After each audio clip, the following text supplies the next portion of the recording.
The blow came without warning, a cruel, hard kick to the side of her head.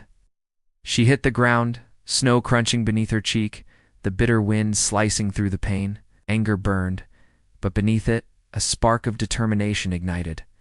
This was Christmas night, and yet, somehow, she was awake to a storm far deadlier than any festivity could shield her from. Before I tell you what happened next, tell me in the comments where you're rewatching from. I love knowing who's listening. Her name was Kara Lorne. To the man who struck her, she had been nothing more than a target, a moment of misplaced rage.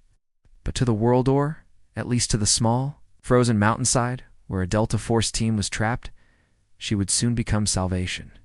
She rose, brushing snow from her coat, pain throbbing, but eyes steady.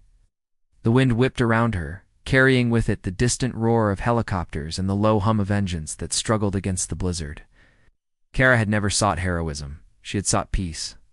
Yet life, with its cruel timing, had other plans. She had grown up in storms of her own literal and figurative and. She knew the language of survival, patience, observation, and the willingness to act when the moment demanded it. Tonight the mountains demanded it. Below, Delta Force operators moved like shadows through the white. Their outlines blurred, their voices tight with tension. A failed extraction, blown-out radios, a path swallowed by snow, they were stuck. Each second without intervention meant lives slipping toward silence. Kara's pulse quickened, not with fear, but with the strange clarity that sometimes pain brings. She would not let them vanish into this storm. The man who had heard her moments before laughing, careless, was gone, leaving only his absence and a gnawing reminder that cruelty often hides in familiar places.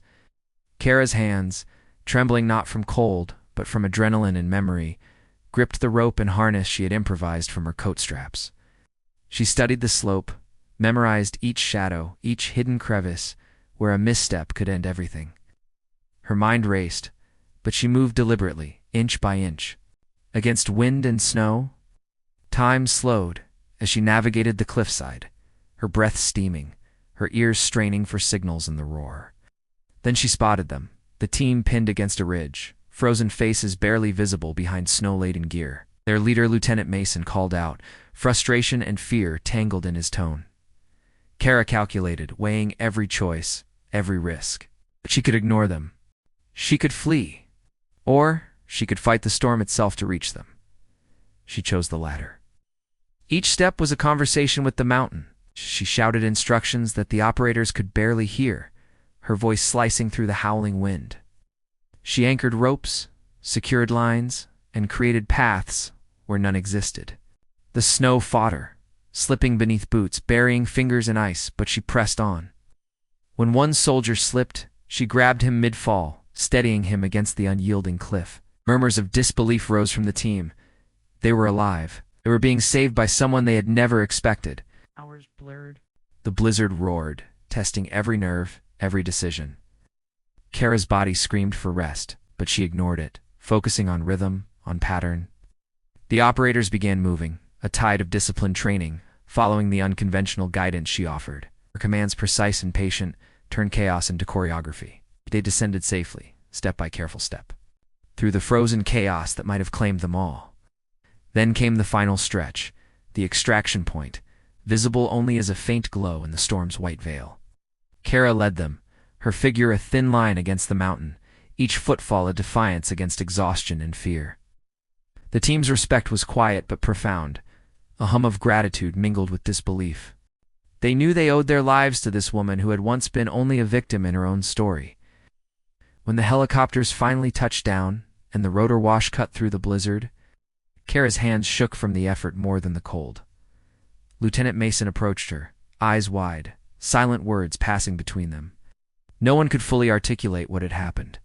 The night had been broken, a silence shattered by courage, tenacity, and relentless determination.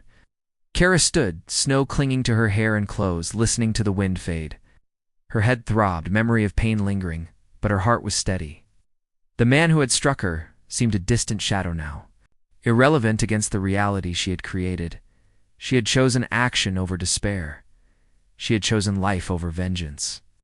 And she had saved them all. Because courage does not demand recognition, it acts quietly, and the world only realizes it in the aftermath. and as she watched the blizzard finally begin to ease.